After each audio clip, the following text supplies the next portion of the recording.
เจออยู่ที่เพื่อนอ่าป้าป้าของทั้งน้องบุญตาเพิ่นคลิปนี้ก็สีแบบว่าบรรยายออกมาเลยเลยเนาะสีอาศัยช่องเบาค่ำกับทั้งช่องเบาแสนเป็นช่องทางที่ว่าให้กับทางพ่อแม่พี่น้อง FC ได้เบิ่งก่อนเพราะว่าทางบ่จิตน่ะคือผู้ๆเนี่ยยังบ่มีช่องทางเอาลงอยู่เด้อพี่น้องเด้อตอนนี้ก็ได้ยังบ่ทันได้ยังทำใจอยู่บ่ทำใจได้แล้วบ่ทำใจได้แล้วแต่ว่ายังหาวิธีเพราะว่าหนึ่งต้องได้ไปลงทะเบียนเบอร์สองมากก็สิได้ไปต่อบัตรประจำตัวสามีนาเป็นบัตรอายุแม่เดี๋ยวค่อยมันแดดจังสิได้อันทางช่องใหม่หั่นบ่มันแดดแหละสิพาเราไปต่อก็บ่ได้แพงหรอกประมาณ100,000บ่สิถามนะเฮ็ดไว้เลยเนาะจำตัวแม่นแล้วก็สิให้เพิ่นไปเปิดบัญชีแหละเพราะว่ามันต้องได้เริ่มต้นเนาะต้องได้เริ่มต้นใหม่เบิดทุกอันนะนั่นแหละก็เลยปัจจุบันนี้ก็พอดีทั้งบ่จิตน่ะ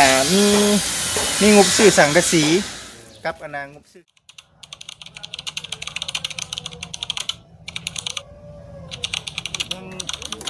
โอ้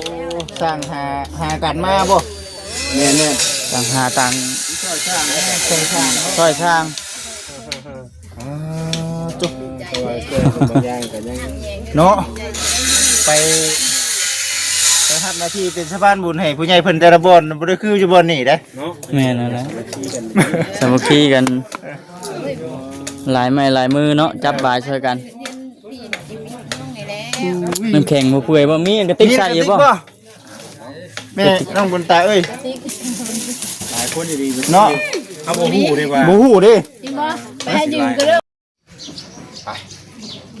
พอกับทางบ่จิตอยู่ในช่องบ่ครับพี่น้องเอ้ยเนาะพี่น้องเอ้ยเนาะทักทายสบายดีเด้อพี่น้องเด้อเนาะ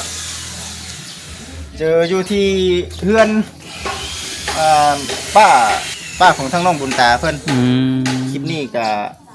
สีแบบว่าบรรยายออกมาเลยเลยเนาะสีอาศัยช่องเบาค่ำกับทั้งช่องเบาแสนเป็นช่องทางที่ว่าให้กับทางพ่อแม่พี่น้อง FC ได้เบิ่งก่อนเพราะว่าทางบ่จิตน่ะคือผู้ๆเนี่ยยังบ่มีช่องทางเอาลงอยู่เด้อพี่น้องเด้อตอนนี้ก็ได้ยังบ่ทันได้ยังทำใจอยู่บ่ทำใจได้แล้วบ่ทำใจได้แล้วแต่ว่ายังหาวิธี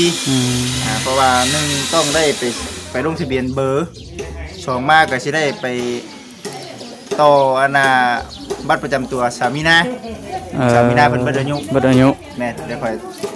มันแดดจังสิได้อันทางช่องใหม่หั่นบ่มันแดดแหละสิพาเราไปต่อก็บ่ได้แพงหรอกประมาณ100,000บ่สิถามนะ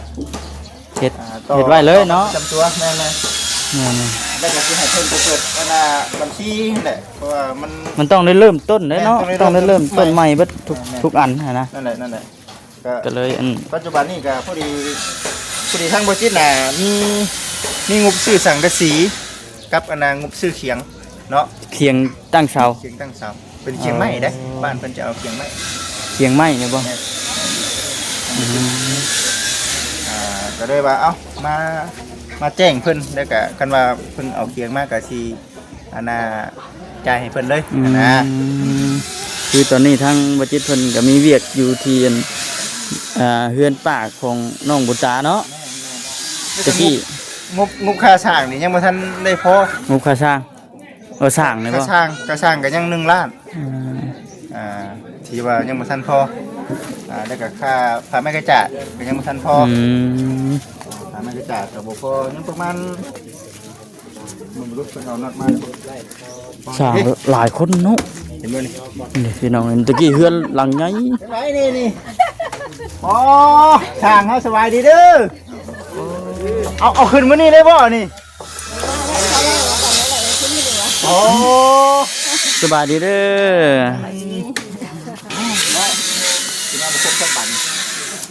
อไปนี่เด้อ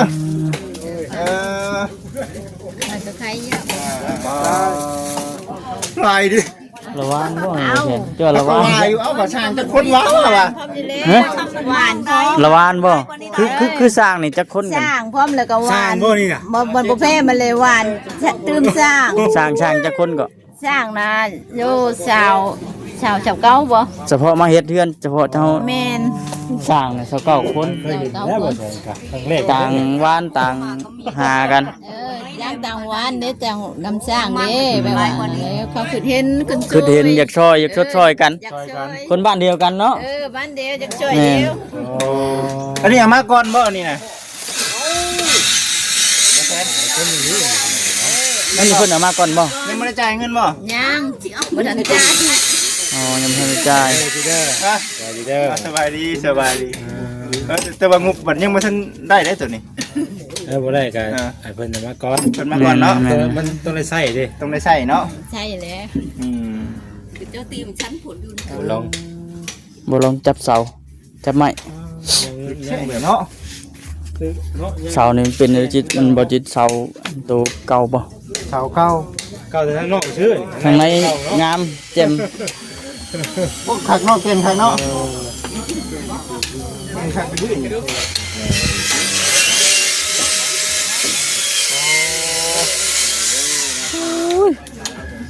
หนวดหยาดหยาดเดี๋ยวหน่อยเนาะ เอาขึ้นมื้อนี้ได้บ่เดี๋ยวขึ้นมื้อนี้บ่ดีว่าจังได๋นี่ แต่ว่าทำเจ้าภาพเขาก่อน เจะภาพก่อนบ่ จะอันเขาบอกตำรวจก็แม่นว่ามีเจ้า จักเคียงนั่นเด้เคียงเอามาแล้วบ่ ว่าเขาตู้อยู่ เคียงนี่มีได้บ่เคียง มีแล้วนี่แหละ เคียงเป็นเคียงไม้บ่ เดี๋ยวไม่ เคียงไม้ ใจแล้ว นี่ทั้ง ใจว่าเฮ้ โอ้สร้างหากันมาบ่ เนี่ย ต่างหาต่าง ซอยสร้าง ซอยสร้าง จุ๊บ บางอย่างก็ยัง เนาะไปรับหน้าที่เป็นสะพานบุญให้ผู้ใหญ่เพิ่นแต่ละบ่อนบ่ได้คืออยู่บ่อนนี่เด้ เนาะ แม่นแล้วนะสามัคคีกันหลายไม้หลายมือเนาะจับบายช่วยกันน้ำแข็งบ่เปื่อยบ่มีกระติกใส่อยู่บ่ แม่น้องบุญตาเอ้ย หลายคนดี เนาะ เขาบ่ฮู้ได้ว่า บ่ฮู้เด้ จริงบ่ไปหายืมก็เริ่มบ่มี ยืมบ่ซะ ย้อยบ่มีสิเอาใช้ยืม บ่ไปหายืมแล้วเพิ่นว่าบ่มีเนาะ ก็หายืม ต้องยืมก่อนได้บ่ติ เอาสุดแต่ว่าเอาสุดแต่เจ้าภาพ มีกระติกใส่น้ำก้อนเด้ แต่เจ้าภาพก็ได้หลายคน โอ้โธ่ มาเบิ่งแล้วก็มาซอยพร้อมได้นี่เนาะเฮ็ดกันเนาะ กันซอยกันหยาบอยู่ ดีใจเนาะตาเนาะ คือปัจจุบันนี้เราอาศัยอยู่อันตัวนี้เนาะ มาทำเนาะ มาคำฝากเด้อพี่น้องเด้อฝากช่องทางบ่แชร์ เอาฝากติดตามนี่แหละ ผลงานมาคิดเลยพี่น้องเด้อก็มาฮู้ แล้วก็พวด ก็ทางผู้ใหญ่เพิ่นแน่และ ผู้ใหญ่ ทางผู้ใหญ่และพี่น้อง ว่าตอนนี้ยังมีช่องทางลงพี่น้องเนาะเดี๋ยวมันแดดก่อนเดี๋ยวสิพากันไป เนินให้มันแล้ว ดำ เนาะ เนินการให้เราผักเนาะ ไม่เก่ากันยังคักแต่มึงนะ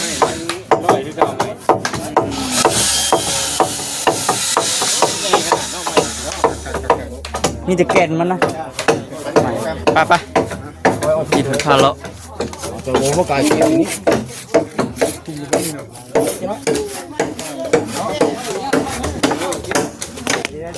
ดีใจ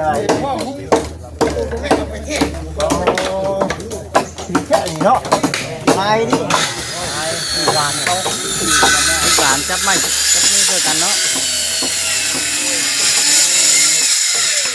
เดี๋ยวตัวนี้ได้ค่ะนี่ตัวนี้เนาะโอ้มัน12เนาะโอ้ลืมมัน12เนาะเคียงได้ค่ะ ยังมาทันเอามา เคียง บ่ ไม่บ่ เคียงไม้บ่ จริงดินบ่อันละแสนละบ่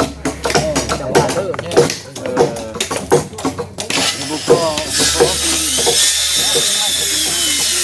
เคียงไม่เติมใส่ เห็นว่ามันบ่พอบ่ เพราะว่าเคียงนี่เอา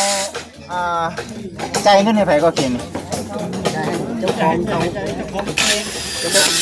งคนจะมาบ่ เสียงให้ก้อนมื้อนี้เด้อส่วนค่าสร้างเนาะส่วนค่าสร้างน่ะทางบ่พดเพิ่นเป็นคนจ่ายส่วนทางบ่จิตน่ะซื้ออุปกรณ์มาและสังกะสีน่ะมีแล้วค่าสังกะสีน่ะ30แผ่นแล้วอ่ะ ประมาณนั้นแหละคงเหนียว6 ลองเบิ่งเนาะ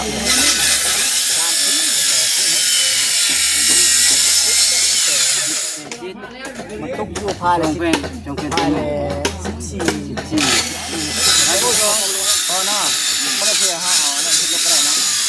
เพราะว่าได้บอกผู้ใหญ่เพิ่นได้ว่า30แผ่นเหมือนกันเนาะ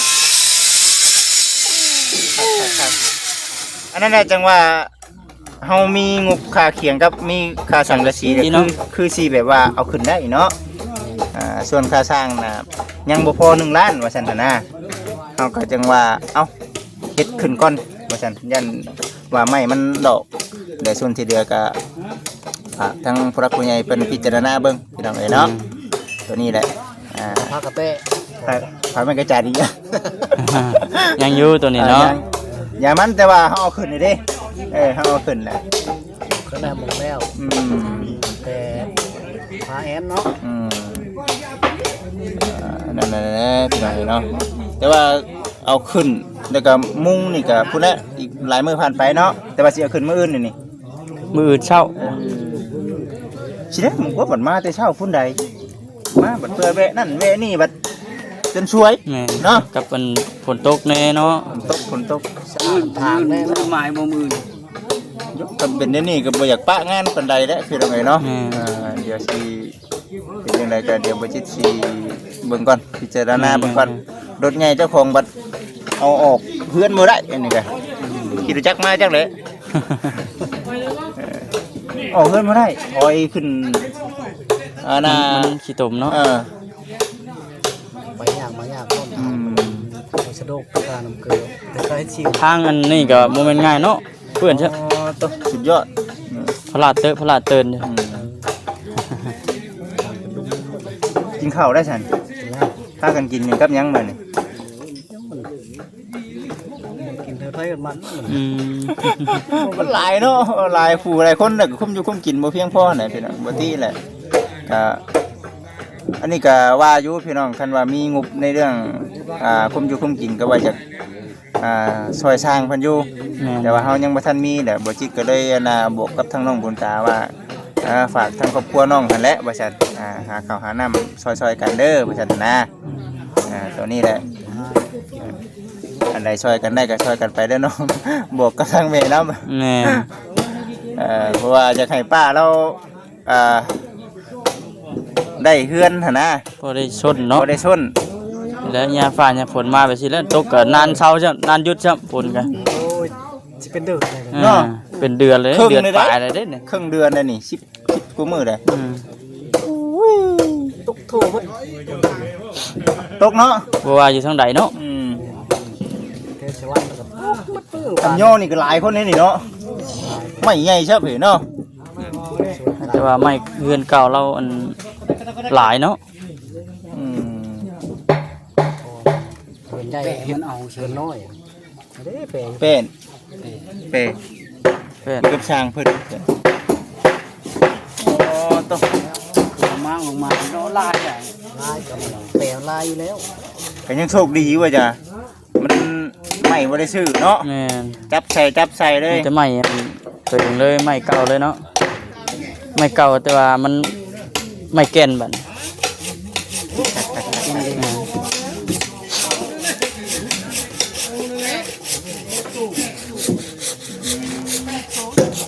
หลายคนจับ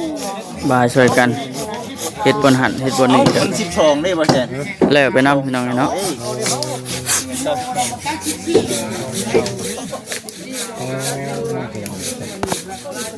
เกียมไว้นะบ่ได้กันเนาะมื้ออื่นได้บ่แซ่เพิ่นสิเนาะเพิ่นสิเนาะได้บ่เพิ่นสิเนาะพี่น้องเด้อปากต้อนนำบ่ฮู้ว่าโอ้หลายคนแบบนี้เนาะ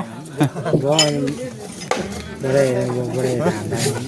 ถามแต่ว่าทั้งเพิ่นน้องบรรดาเพิ่นบ่ตอบช่างเฮ็ดจักคนน้องว่าบ่ตอบ บ่ฮู้คือกันนั่นแหละน้องเพิ่นก็บ่ฮู้นั่นแหละว่าสิมาจากคนหั่นน่ะ เอากับมือช่องทางติดต่อทั้งเพิ่นเนาะ ข้าวนะมัน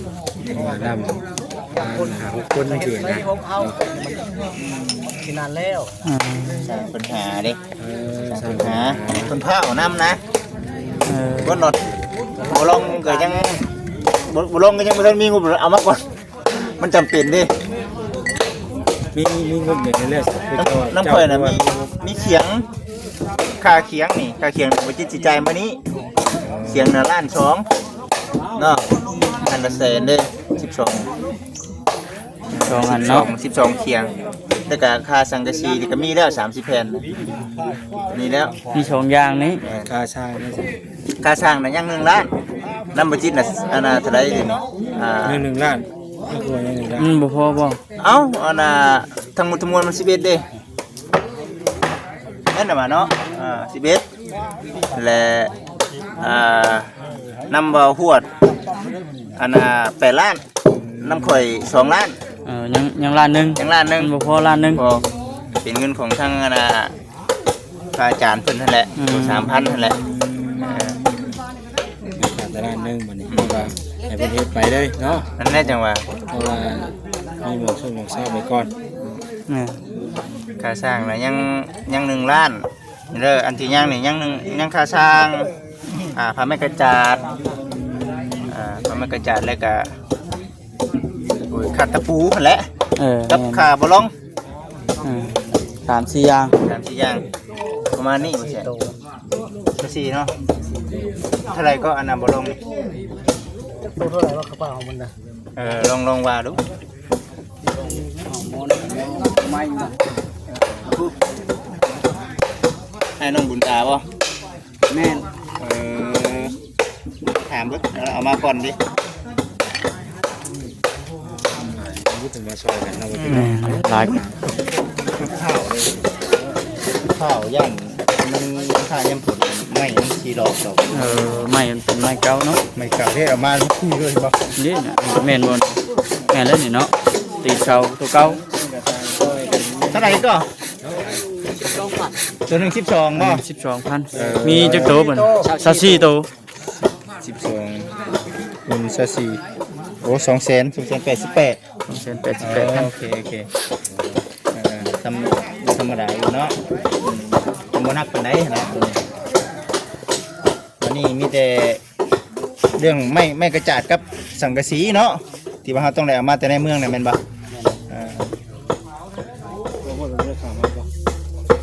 บ่ฮวดบ่เห็น ยังบ่ทันเข้ามาบ่เนาะ เข้ามาวานเห็นถ้าค่อยพักไปสวรรค์ผม มาวาน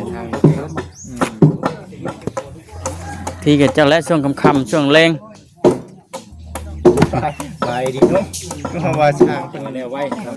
เนี่ยเพิ่นมา ไล่คนไล่เห็ด เริ่มแต่จังมุ่งนี่ 8 โมงมาแล้ว ตั้งแต่8:00 นเลยวันนี้เข้ามาเห็นบรรยากาศนี่ก็โอ้ ข้าวเด้มัน ฮะ คนตุกมันมีชากันน้อยคนเอาลายคนคนอันเห็นนั่นคนนี้เห็นนี่เหมือนสบายมันจะสิได้ไหว หลายคนช่วยกัน ลายคนช่วย เนาะ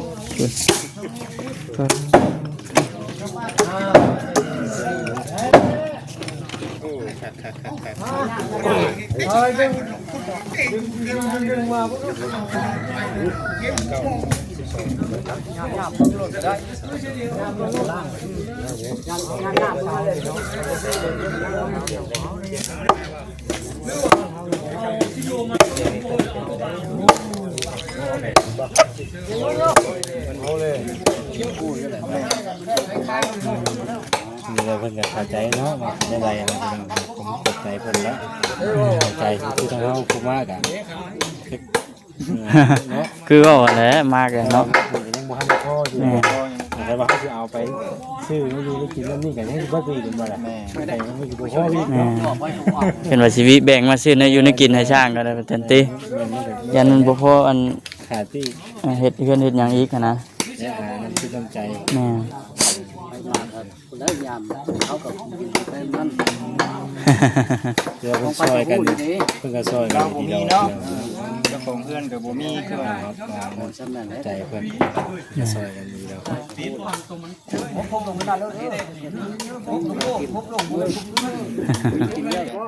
อิ้นเรามาเลยบ่ เฮ้ยให้เราอยู่เฉยก็เลยแหล้วบัดนี้ประตูยัง เจ้าของเคียงเพิ่นบ่ นั่นแหละ นั่นแหละพี่น้องเนาะมื้อนี้มาสิจ่ายค่าเจ้าของเสียงเพิ่นพร้อมได้มื้อนี้ก็ได้มาย่างเนาะบ่ยาก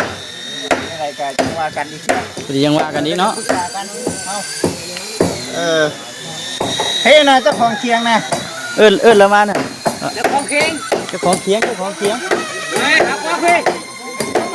เขาวางเงินบาทเอาเงินได้เค้ง ขับปากดูนะใครก็ ผู้ใดบ่ ว่านี่สิหรอกเอาเพ่พอมาลงมาเพ่ เอาพี่ ไปแล้ว คุณ ไปแล้วพูดโอ้ท่วงกูแล้ว เอาแล้ว เขาเอาใครเอาได้นี่จะบอกเราจะคอยรักนี่ เฮ้ย เอาเงินมาจาก ยันแม่นอยู่ยันแม่นอยู่เบิ่งนี่ทีเราอยากช่วยชื่อจักบ่ สบายดีอะไรเคียงจักเช้าเคียงอ่ะ